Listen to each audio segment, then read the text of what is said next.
जय मसीह। सबको फिर से मैं सलाम कहता हूँ, स्वागत करता हूँ इस शिबिर में, इस कैंप के सेशन में। और कैसे हम सुसमाचार का जीवन जिए इस क्वारंटाइन की दुनिया में, जो दुनिया बदल चुकी है।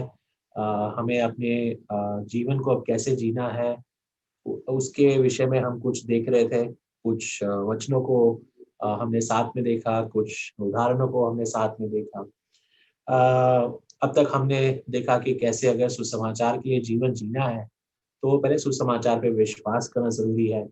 और हमारे जीवन में हमें सबसे पहले प्रभु का चेला बनना है, प्रभु को अपनाना है। और फिर हमने ये भी देखा कि कैसे हमें पश्चाताप करना है, मन फिराव करना है, अपने गुनाहों का अंगीकरण करना है और प्रभु के पास फिर से आना है। हमने ये भी देखा कि अनसर्टेनिटीज लाइफ में क्यों होती है, अनिश्चितता क्यों होती है, क्योंकि वो हमें ताजगी लाती है, वो हमारे अंदर आत्मिक जो है एक अलर्टनेस लेकर आती है, फुर्ती लाती है, ताकि हम प्रभु के साथ बने रहें। और फिर पिछले सेशन में हमने देखा कि कैसे अ, हमें अपने दुश्मनों से भी प्रेम करना है। सुसमाचार का कार्य जो है, हमें लगता होगा कि इवेंजलिज्म के काम अब नहीं हो सकते, लेकिन ऐसा नहीं है। हमें जो भी मौके मिलते हैं सुसमाचार सुनाने के, वो चाहे कोई भी हो, हाँ, हमारे दुश्मन भी क्यों ना हो, चाहे कोई हमें पसंद नहीं करता हो, लेकिन सुसमाचार का जो कार्य है वो हमें करते रहना है और प्रभु के जो राज्य के लिए काम हमें करते रहना है। अब मैं चाहता हूँ कि हम प्रार्थना पूर्वक एक और विषय की ओर देखें कि हमारे लिए क्या बाधाएं आती हैं। ओके, कौन सी रुकावटें हमारे अंदर आ जाती है कि मैं सुसमाचार के जीवन को जी नहीं पाता। Okay, so what are the hindrances. और फिर से हम योना के जीवन से ही देखेंगे। मैं अपना स्क्रीन शेयर करूंगा, मुझे एक मिनट दीजिए आप।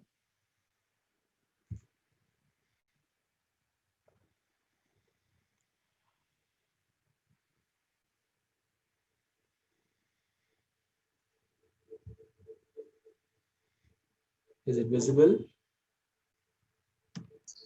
Yes, brother. Yes. Right. So यहाँ पर मैंने एक शब्द लिखा है अंग्रेजी में, जिसको द डिसेंड कहते हैं। हिंदी में मानो जैसे नीचे उतरना या गिराव होना या हार को अपने जीवन में अनुभव करना। और मैं योना के जीवन से ही देखा था कि उसने अपने जीवन में कौन से ऐसे काम किए जो उसको आत्मिक स्तर से नीचे की ओर, हम देखते हैं उसके कदम थे। ओके, उसके जीवन को देख के लगता है कि सच में वो आत्मिकता में कैसे वो नीचे उतरता जाता है। लेकिन उसके पहले मैं आपको एक कहानी कहूँगा। एक शुरुआत में आपके विचारों को तैयार करने के लिए एक उदाहरण देना चाहता हूँ। ये एक तत्वज्ञानी, एक फिलोसॉफिकल क्वेश्चन है और ये कॉलेजेस में पूछा जाता है बच्चों की राय समझने के लिए, बच्चे कैसा सोचते हैं वो समझने के लिए। तो ये कहानी शायद आपने सुनी होगी। ये कहानी ऐसी है कि एक बार एक परिवार जो है वो पिकनिक के लिए गया था। ओके, और वो पिकनिक में एक नदी के सामने, एक नदी नहीं, एक तालाब के सामने थे वो, पिकनिक मना रहे थे। लेकिन ऐसा हुआ कि जब ये परिवार जो था वो किनारे था, तो उनका एक बच्चा जो है वो तालाब के बीच में जा पहुंचता है। और जिस तरफ ये लोग थे, ये वहां तक पहुंच नहीं पा रहे थे। लेकिन उनकी नजर जब गई तो तालाब के उस पार गई, जो नजदीकी ओर था, और वहां पर एक आदमी बैठा था। और वो आदमी जो था फोटो ले रहा था सब जगह, उसने बच्चे की फोटो भी ली डूबते हुए। लेकिन वो आदमी जो नजदीक था उसको बचा सकता था, वो आदमी उसको जाकर बचाता नहीं है, बल्कि वो बच्चे को डूबने देता है और वो बच्चा दुर्घटनापूर्वक मर भी जाता है। तो इन लोगों को, परिवार को, आसपास के जो लोग थे, कुछ थे, उनको बहुत दुख हुआ, उनको बहुत क्रोध भी आया कि देखो, और उस खास तौर पे उस आदमी पर क्रोध आया कि वो बचा सकता था, लेकिन उसने उसे नहीं बचाया। ठीक है। तो उस पर मुकदमा चला, सारे शहर ने भी बड़ा हल्ला किया, अखबारों में छपा कि ऐसा हुआ है हमारे शहर में। और सब लोगों ने उस आदमी पर बहुत बहुत मानो जैसे दंड लगाया, अपने मनों में उसको बहुत कोसा, बुरी भली बातें भी कही और उस पर मुकदमा चला। लेकिन जब जज ने सेंटेंस दी, ओके, तो वो जज ने ऐसे कहा कि ये जो आदमी था, ओके, ये लाइफ गार्ड नहीं था, करेक्ट, ये वहां का जो था जीवन रक्षक नहीं था, तो इसकी कोई कानूनी जिम्मेदारी नहीं थी, ओके, इसकी कोई भी कानूनी जिम्मेदारी नहीं थी कि वो इस बच्चे को बचाए, ओके। इसलिए ये अदालत इसे रिहाई करती है, उसको पूरे इज्जत से, पूरे आदर से उसको रिहा करती है, ओके। तो उस पर कोई सेंटेंस नहीं लगा, लेकिन उस जज ने अंत में ऐसे कहा, देखिए अदालत तो आपको फ्री कर देती है, लेकिन चाहे आपके ऊपर कानूनी जिम्मेदारी नहीं थी, लेकिन आपके ऊपर नैतिक जिम्मेदारी थी। You did, there was no law for you to save this child, but there was no legal law, है ना, to save this child, but you had the moral obligation to save this child, okay। आपके पास जो था वो नैतिक जिम्मेदारी थी कि कि उस बच्चे को आप बचाएं। हमारे जीवन में हमें कोई भी, ओके, कोई भी सरकार आकर कभी भी ऐसा नहीं कहेगी कि आपकी कानूनी जिम्मेदारी है कि आप सुसमाचार जाके सुनाओ। You understand? Listen very carefully. योना योना को इजराइल में कोई भी कभी भी दोष नहीं लगा सकता था, ओके, क्योंकि वो तार्शीश भाग गया।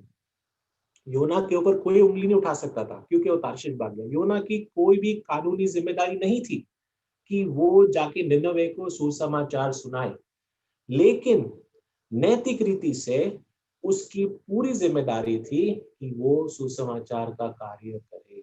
You understand this? परमेश्वर उससे लेखा लेंगे। वैसे ही हमारे घरों में, हमारे जीवनों में कभी भी कोई भी पुलिस आके या सरकार आके आपको नहीं दरवाजे पे खटखटा के पूछेगी कि आप यीशु मसीह को जानते हो, तो तुम जाके सबको सुसमाचार क्यों नहीं बताए। कोई नहीं पूछेगा, ओके।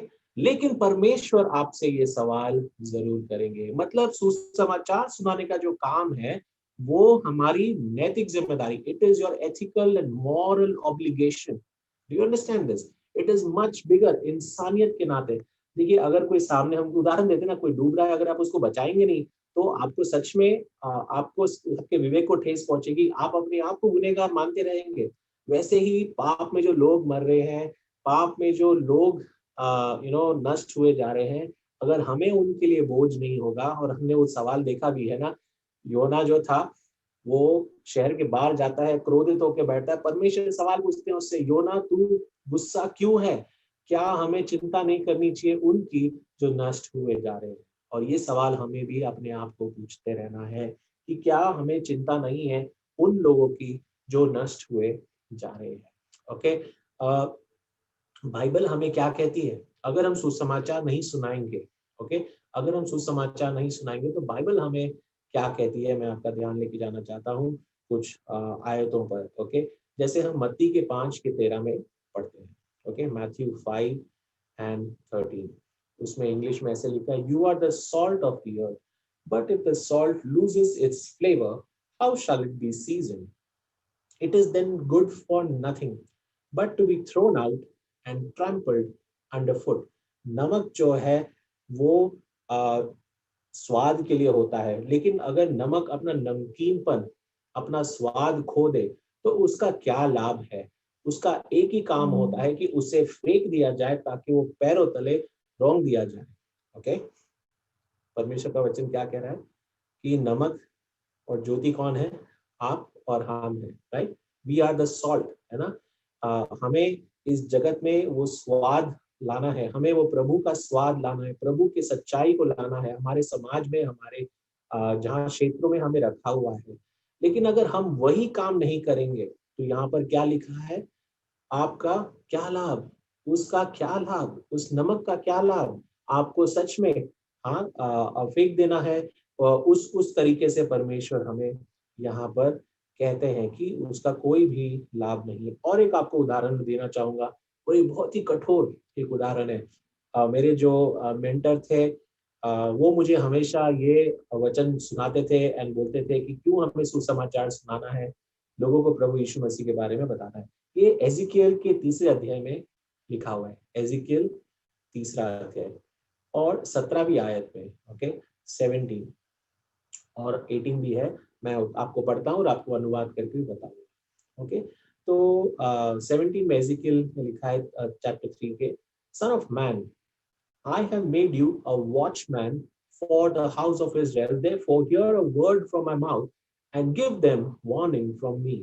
तो परमेश्वर यहाँ पर एजिकियल से कहते हैं कि देख, मैंने तुझे एक पहरेदार के रूप में रखा हुआ है इजराइल घराने के लिए। जो भी वाणी मैं तुझे कहता हूँ, परमेश्वर कह रहे, जो भी वाणी मैं तुझे कहता हूँ, जो चेतावनी इजराइल के खिलाफ मैं तुझे देता हूँ, तुझ तेरी जिम्मेदारी है कि तुझे जाके इजराइल को वो बचाना है, कहना है, इजराइल को बताना है, चिताना है, उनको समझाना है। Okay, you have to go and warn them. 18 में लिखा है, when I say to the wicked you shall surely die and you give him no warning nor speak to warn the wicked from his ways to save his life, and that the same wicked man shall die in his iniquity, his blood will be required from your hands. If he dies, his blood will be required from your hands. क्या लिखा है कि अगर परमेश्वर किसी के दुष्ट कामों के खिलाफ हमें कुछ कहने को कहते हैं, मतलब जो लोग हैं जो गुमराह हुए हैं, जो अंधे हो गए हैं, जो इस दुनिया में चल रहे हैं और उनको पता भी नहीं कि वो पाप में है, अगर हम उनको चेतावनी नहीं देंगे, अगर उनको हम बताएंगे नहीं उनके मार्गों के बारे में, अगर उनको सुसमाचार की ज्योति जो नहीं बताएंगे, और यदि उनकी मृत्यु हो गई, ओके, तो क्या होगा, उनके लहू का लेखा किससे लिया जाएगा? आपसे और मुझसे। You understand this? क्या आपको इसकी गंभीरता समझ रही है कि हमारे लिए बहुत बहुत जरूरी है कि हम सुसमाचार का काम करें। It's not an option. हाँ, ये चुनाव नहीं है, आप कर सकते हैं, नहीं कर सकते, आपके मन की मर्जी है, ऐसा नहीं है। जैसे मैंने कहा, ये कानूनी जिम्मेदारी भी नहीं है ना। सरकार आपको नहीं बोलेगी आके, भारत सरकार, कि आपको सुसमाचार सुनाना है, बल्कि वो कह देगी क्यों सुना रहे हो। करेक्ट। लेकिन नैतिक जिम्मेदारी है, मॉरल रिस्पॉन्सिबिलिटी है आप, क्योंकि आप प्रभु को जानते हो, प्रभु यीशु मसीह को आप पहचानते हो, आपने उनको अपना उद्धारकर्ता माना है, इसलिए आपकी जिम्मेदारी, आपसे लेखा लिया जाएगा। ओके, मैं ऐसा नहीं कहता हूँ कि जगत के कोने कोने में जाके आपको पर्सनली जाके ये काम करना है, लेकिन आप अपने घर के आसपास से शुरू कीजिए, आपके घर के अंदर से शुरू कीजिए ये काम को। करेक्ट। अपने जो डायरेक्ट कॉन्टैक्ट्स हैं उनके साथ शुरू कीजिए। हाँ, हम आगे जब बातों को देखेंगे तो समझेगा कि कई बार हम ऐसा नहीं करते हैं। राइट। तो 2 चीज बताई गई है हमारे लिए यहाँ पे, अगर हम सुसमाचार का काम नहीं करते हैं। हाँ, दोनों बहुत सिमिलर है। पहला है कि हमारे कुछ लाभ नहीं, हमें तो फेंक देने के बराबर है, जरूरी नहीं है ना, कुछ हमारा कोई उपयोग ही नहीं रहा। हाँ, अगर हम विश्वासी कहलाए गए, बन गए, लेकिन सुसमाचार नहीं सुना रहे, तो हमारा कोई लाभ नहीं विश्वासी बन के।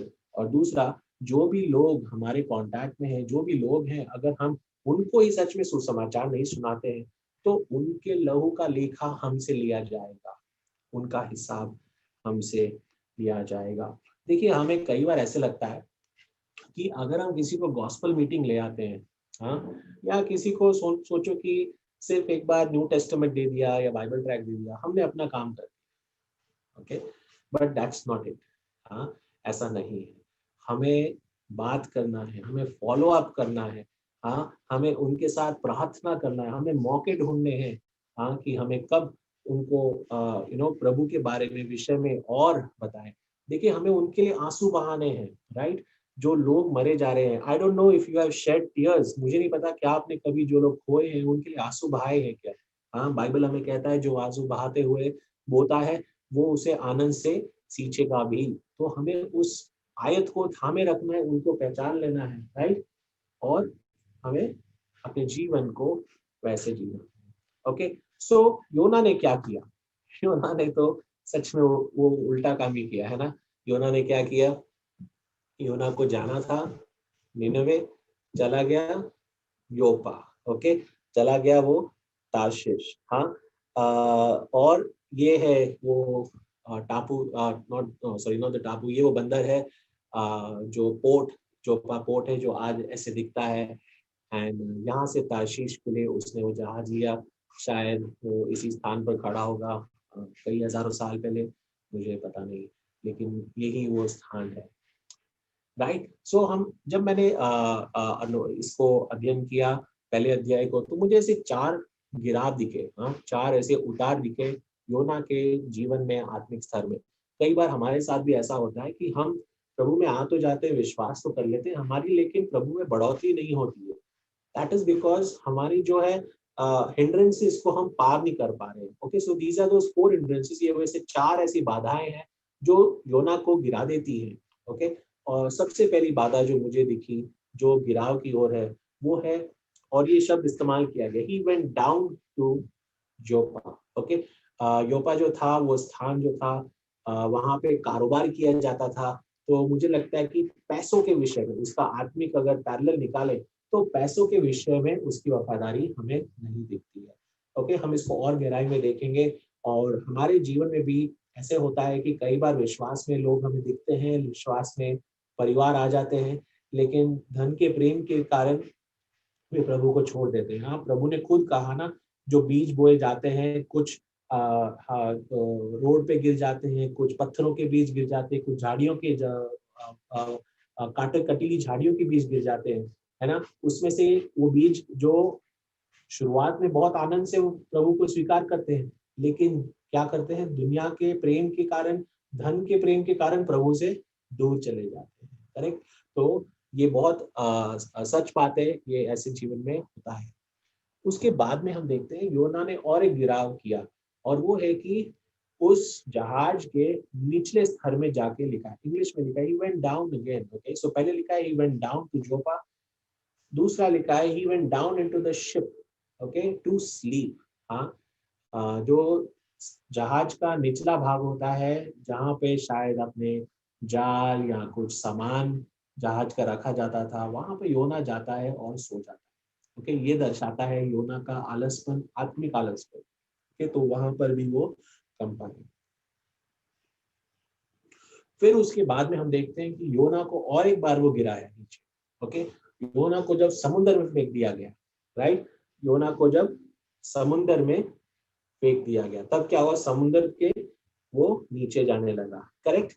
सो ये बताता है कि समुद्र हमारे लिए एक प्रतीक है कि दुनिया में खो गया, दुनिया में नीचे जा रहा है कोई, हम उसके साथ में इसकी तुलना करेंगे। ओके, और चौथा है, जब उसको मछली ने निगल लिया, तब योना जो है उसके अंदर चला गया, उसके पेट के नीचे चला गया। और पेट के नीचे मतलब उसकी अंतड़ियों में। Okay, in the intestine he was there, जो सबसे गंदा स्थान होता है। योना जो था, अल्टीमेट फिल्थ में जाकर अपना जीवन बिताने लग गया, और वहां पर अपने आप को उसने पाया। सबसे पहला जो है हम देखना चाहेंगे कि पैसे के प्रति हमारा कैसा स्वभाव है। ओके, मैंने आपको बताया योपा जो था, एक बंदर था, एक पोर्ट था, जहां पे बहुत कारोबार किया जाता है। ओके, देखिए, अगर आपके पास धन है, इफ यू हैव मनी, तो इस दुनिया में आपके पास बहुत ऑप्शन है पाप करने के। ओके, आपके पास बहुत ऑप्शन है पाप करने के। जैसे फॉर एग्जाम्पल, हाँ, यदि आपके पास पैसे ही नहीं है, तो आप शायद स्मार्टफोन ही नहीं ले पाएंगे, इंटरनेट कनेक्शन ही नहीं ले पाएंगे। हाँ, मैं जानता हूँ इसका अच्छा उपयोग है, लेकिन इसी चीज का बहुत बुरा उपयोग ज्यादा होता है। ओके, कई लोग जो इसी चीज का, इसी वस्तु का इस्तेमाल बहुत ज्यादा करते हैं। लेकिन मैं जो बताना चाह रहा हूँ ये है कि हमारे पास पैसा, धन जब आता है, तो हमारे पास बहुत ऑप्शन आ जाते हैं। ओके, कि हम उसको बुरी तरह, बुरे कामों के लिए भी इस्तेमाल करें। हाँ, आप वो हर वस्तु खरीद सकते हैं, आपके जो भी मन में आया। करेक्ट। परमेश्वर मतलब उनके ऊपर जो आपकी निर्भरता होनी चाहिए हर एक चीज के लिए। हाँ, आपके जीवन से वो निर्भरता धीरे धीरे आपके पैसों के प्रति जाने लग जाए।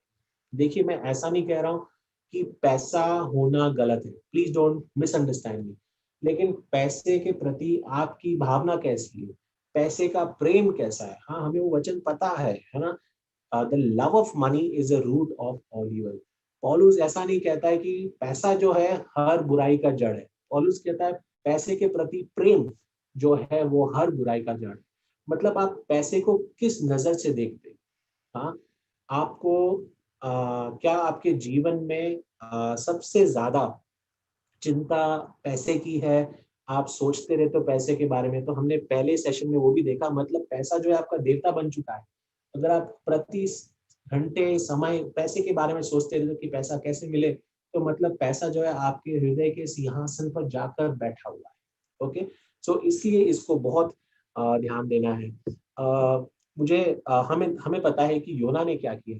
योना के पास पैसा था, इसलिए वो उस टिकट को भी खरीद पाया। Do you understand this? हाँ, योना के पास वो पैसा था, इसलिए उसके पास ऑप्शन था, उसको चॉइस मिला कि वो टिकट खरीदे, दूर चला जाए परमेश्वर की नजरों से। उससे लग रहा था हाँ, परमेश्वर की नजरों से दूर चला जाए, राइट।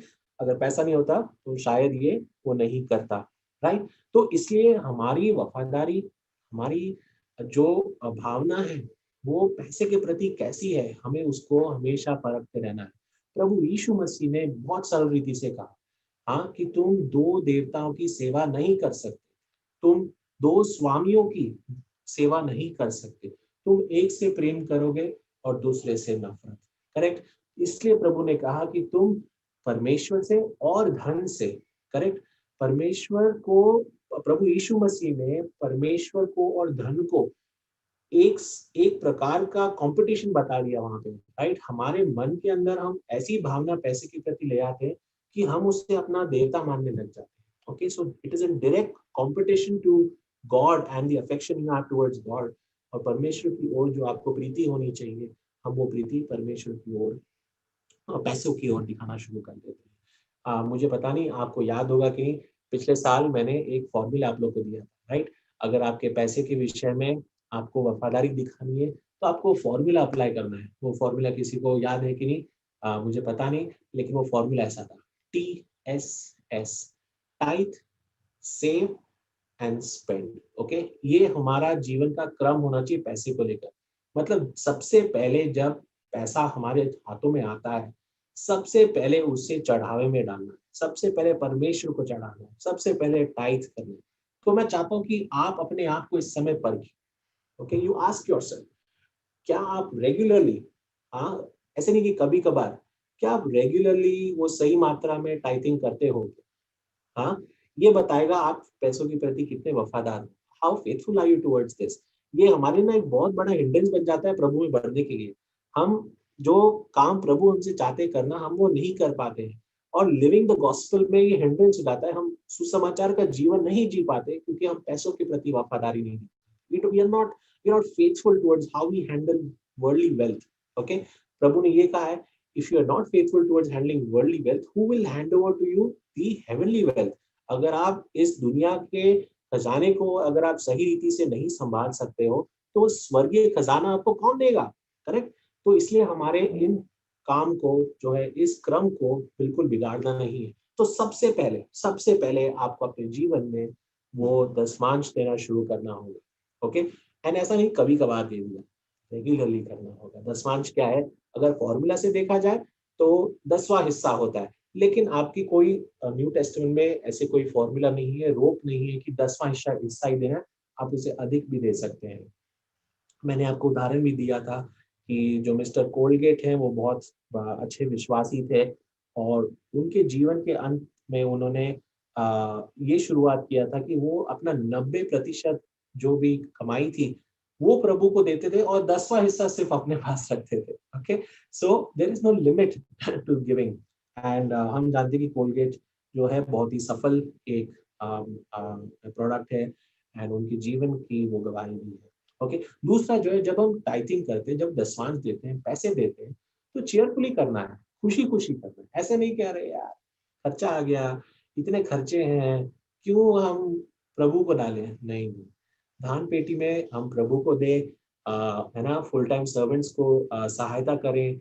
हाँ, आपको ये काम कभी भी ऐसे नहीं लगना चाहिए कि अरे ये तो बड़ा जोर है हमारे ऊपर, बहुत तकलीफ है। कई बार हम सोचते हैं कि अगर हम इतना पैसा कमाएंगे ना, अभी तो मेरी तनख्वाह छोटी है, इसलिए जब इतना पैसा ज्यादा कमाऊंगा ना, तब मैं जाके परमेश्वर के दासों को भी दूंगा। लेकिन ऐसा हमें नहीं सोचना है, करेक्ट। चाहे आपकी आमदनी भी छोटी हो, जो छोटे में वफादारी दिखाएगा वही बड़े में भी वफादारी दिखाता है। हाँ, जो छोटी चीजों में विश्वास योग्य है वही बड़ी चीजों में विश्वास योग्य रहेगा। तो इसलिए आपकी चाहे जो भी तनख्वाह हो, आप उसमें से 10वां हिस्सा निकाल के, 10% निकाल के, 10% हटा के प्रभु की ओर रख दो और खुशी से वो काम किया। ओके, फिर आप पैसे के प्रति कभी भी इसको हिंड्रेंस मत होने देना। और इसके कारण सुसमाचार का जो जीवन है, आपकी गवाही जो है कभी बिगड़े नहीं। आप एक और काम कर सकते हो, जो है अपनी उदारता दिखा सकते हो। Okay, B generous in your giving. और प्रभु के लोगों की सहायता, जो इस समय शायद तकलीफ में है, आप उनकी भी सहायता जरूर कर सकते हो। फिर हमने देखा था कि सेविंग करना हमारे लिए बहुत जरूरी है, राइट।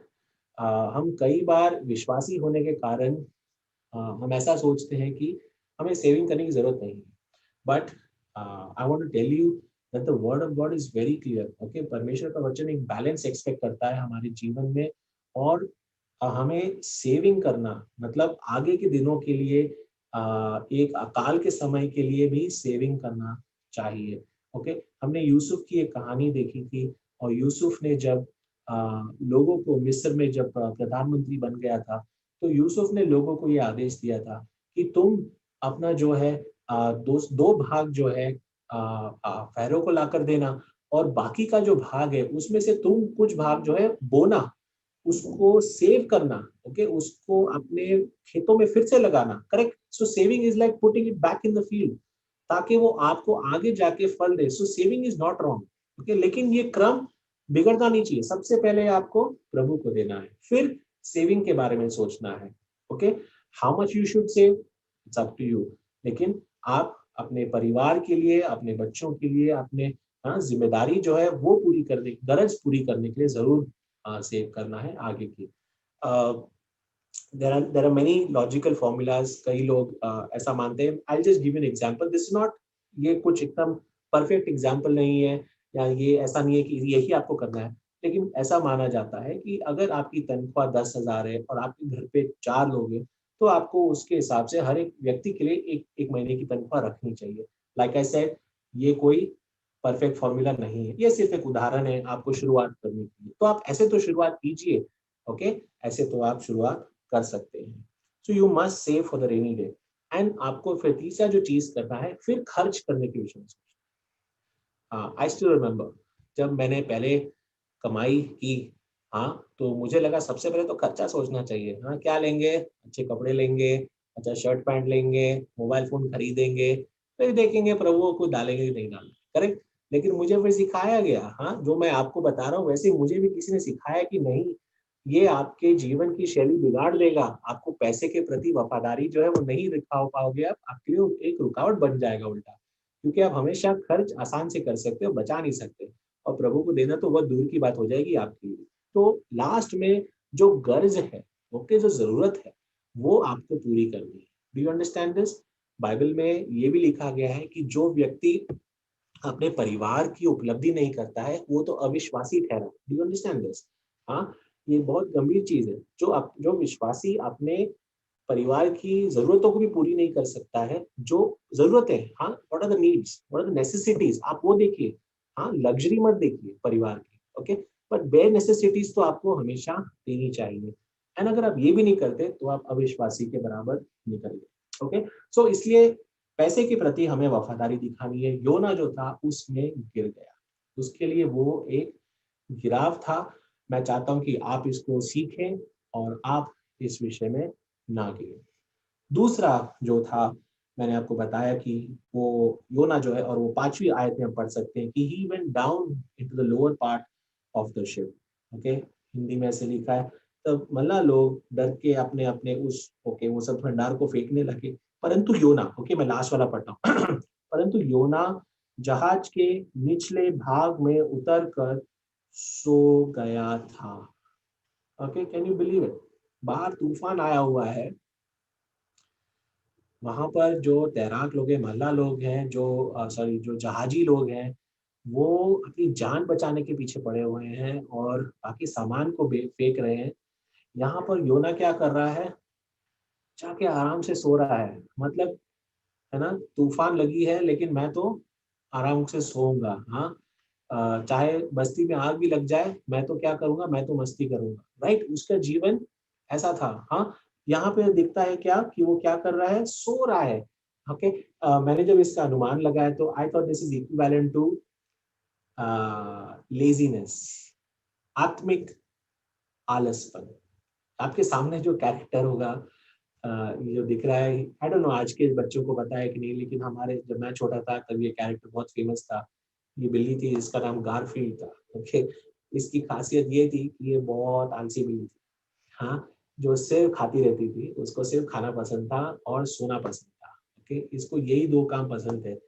वो चाहे कुछ कर सकती, उसका एटीट्यूड यही था, I can but I won't. मैं कर सकता हूँ लेकिन मैं कुछ करूंगा नहीं। ओके, ऐसा अपना जीवन वो बिताता था। आत्मिक रीति से आलसपन हमें खतरा है, खतरनाक है, और शैतान के लिए, हमारे दुश्मन के लिए वो एक कारण बन सकता है कि हम जो बिल्कुल प्रभु के का राज के लिए इस्तेमाल ना हो। ओके, बल्कि एक आलस व्यक्ति ऐसा होता है जो कुछ भी नहीं करता है, और शैतान को यही चाहिए कि आप कुछ भी ना करो, आप आराम से बैठे रहो, आत्मिक आलसपन एंजॉय करो। Do you understand this?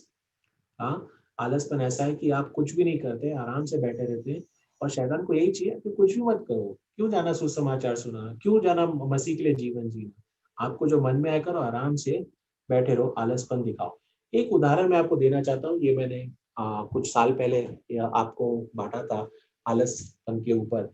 और इस जो कीड़े की कहानी है वो मैं आपके सामने फिर से रखना चाहता हूँ, आलसपन के विषय में। तो ये जो है एंट नेस्ट बीटल इसे कहते हैं, चींटी घोंसला, झिंगुर इसे कहते हैं। और इसकी खासियत ये है कि ये अपने अ, अंडों को चींटी के घोंसले में जाके देती है। ओके, तो वो कैसे करती है वो आपको समझना चाहिए। उसके जो ये दो ऊपर एंटेना है, ओके, जो उसके सिर पे जो डालियां हैं, वो उसमें से एक रस निकालती है। ओके, और वो जो रस निकालती है ना, वो ये चींटियों को बहुत पसंद है। हाँ, वो ये चींटियां पीती हैं और मानो मदहोश हो जाती है, नशे में चले जाती है, और वो आलसी हो जाती है। ओके, वो उनके साथ ऐसा होता है। और वो इस रस को इतना प्यार करती है कि वो अपने काम को भूल जाती है। हाँ, वो अपने काम को भी भूल जाती है। और तब ये जो झिंगुर है वो क्या करता है, उन चींटियों के घोंसले में जाके अपने अंडे भी दे देता है। ओके, और जो चींटियां हैं, उनको पता भी नहीं चलता है कि इसने अपने अंडे भी यहाँ पर डाल दिए हैं।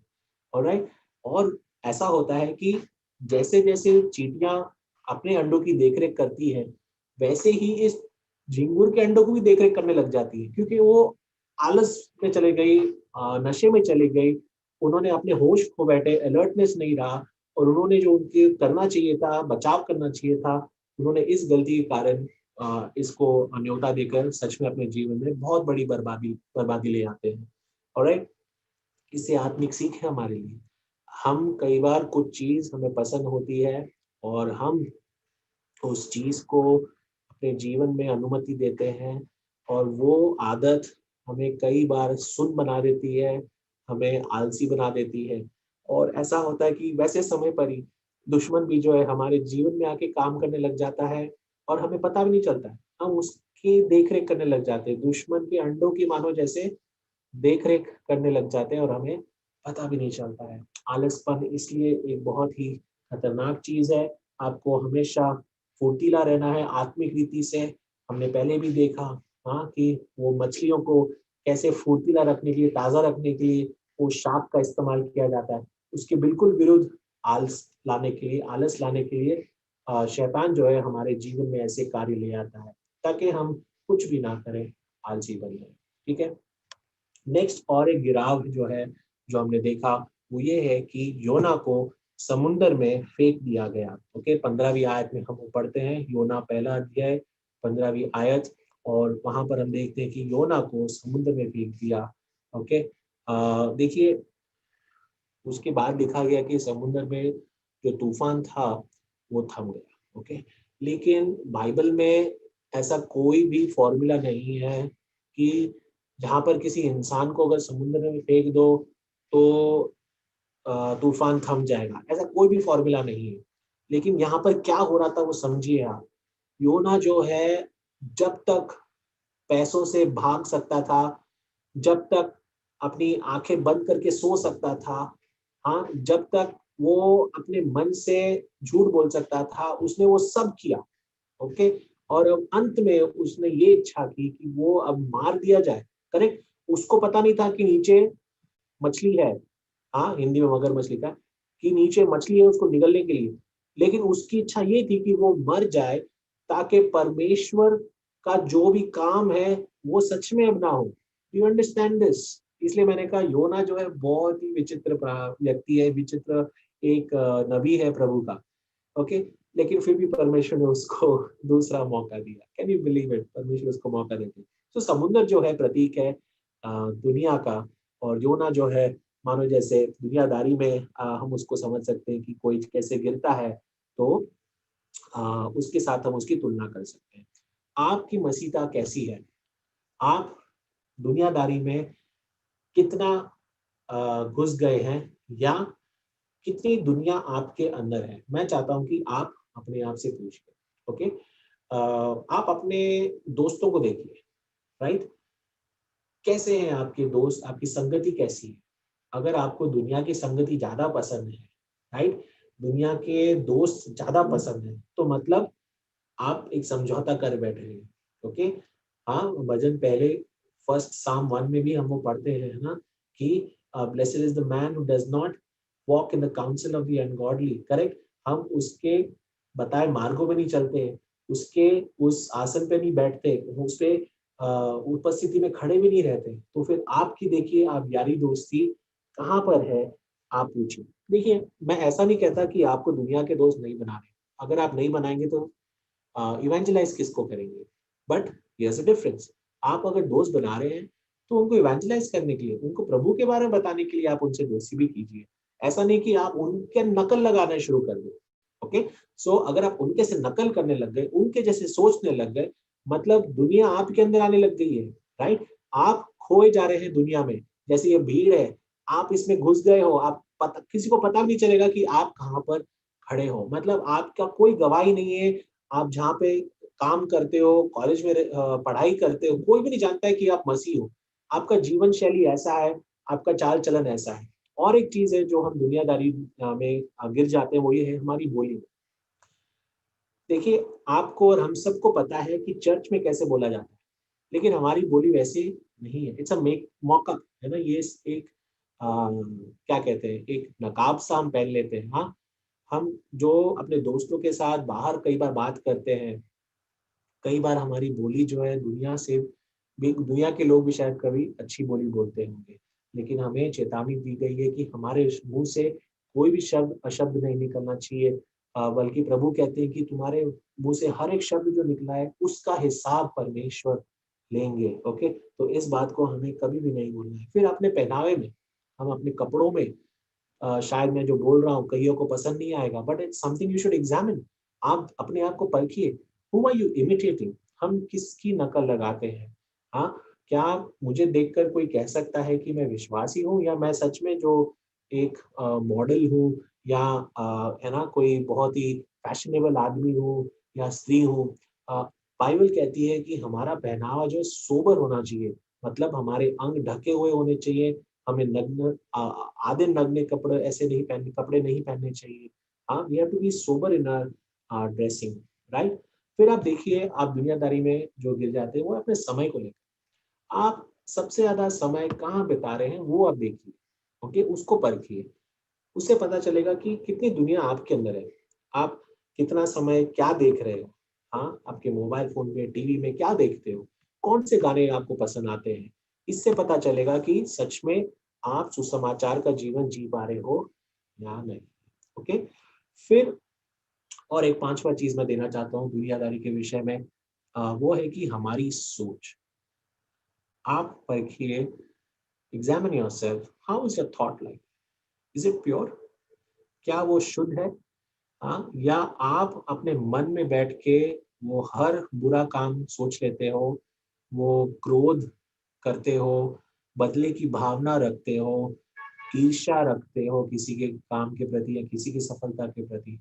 आपकी सोच बदली है कि नहीं बदली है? आप इसे भी ज़रूर परखिए, ओके? और ये था जो है तीसरा गिराव योना का हम समझ सकते हैं, ऑलराइट? और एक गिराव है जो है अ, जो योना गिरा था और वो था उसके मछली के पेट में, ओके? सो यहोवा ने बड़ा सा मगरमच्छ, मैं 17वीं आयत पढ़ रहा हूँ। यहोवा ने बड़ा सा मगरमच्छ ठहराया ताकि उस योना को निगल ले, राइट? और जब योना को निगल लिया तो मगरमच्छ के पेट में चला गया और 3 दिन तक मगरमच्छ के पेट में था। हाँ, यहाँ पे पेट लिखा हुआ है, लेकिन मैंने आपको बताया ये इंटेस्टाइन था। जो पूरे शरीर का जितनी भी गंदगी होती है, योना जो है वहां पर जाकर आप बैठ जाते, राइट? वहां से फिर योना पश्चाताप, ओके?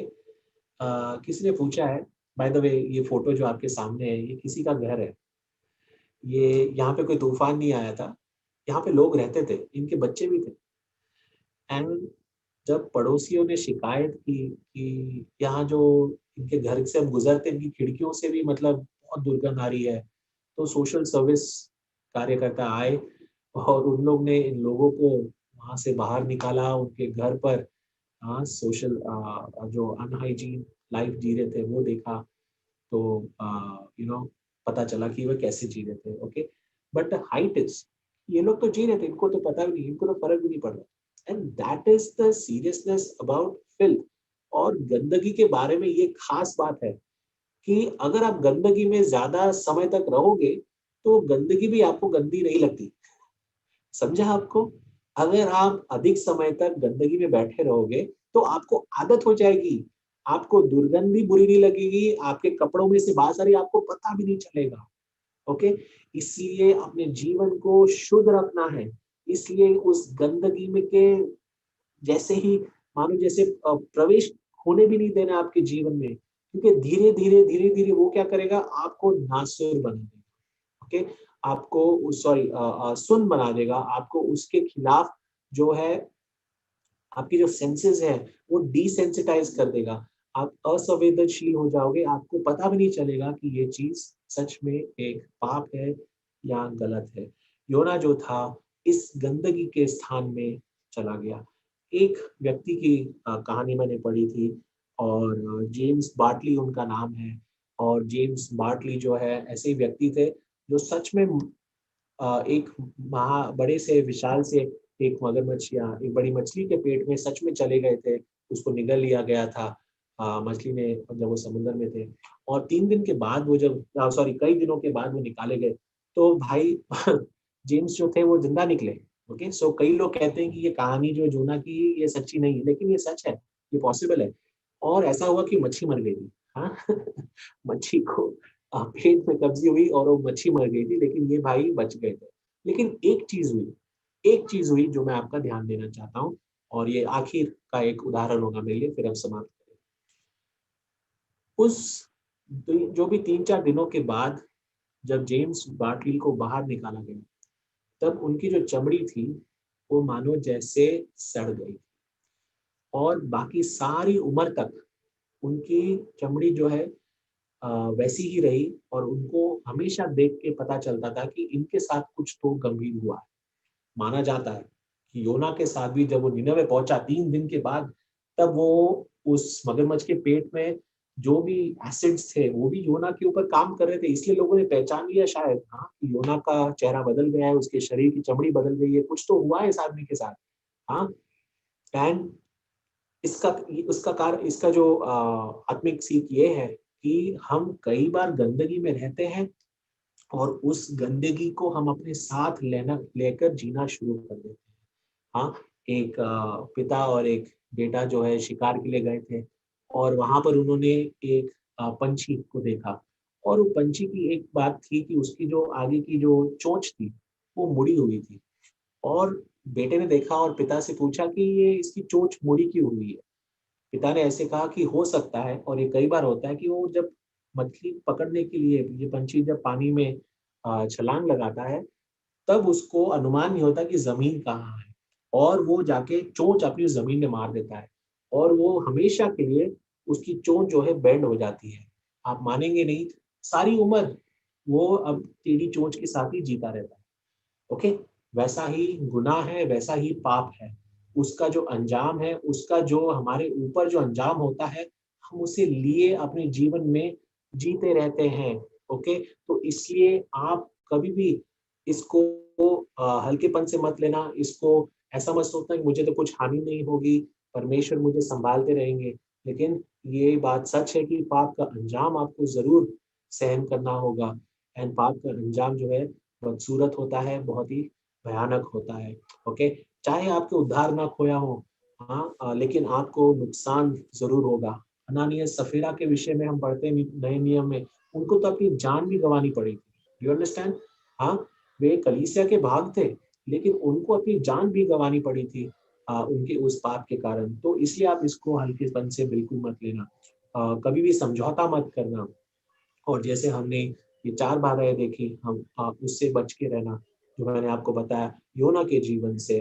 मैं आशा करता हूँ कि आप एक सच में विक्टोरियस लाइफ़ अ, सुसमाचार के लिए जी सकें, और अपने आप को परख करें इन 4 बातों में, पैसों के प्रति, हाँ, आप कैसे हैं? अपने जो आलसपन, आत्मिक आलसपन आप में कितना है?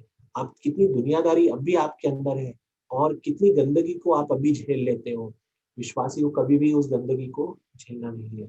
मैं आशा करता हूँ कि आपको आशीष मिले, परमेश्वर आप सबको बहुत ऐसे बढ़ाए, ये मेरी दुआ विनती रहेगी। Thank you for your patience.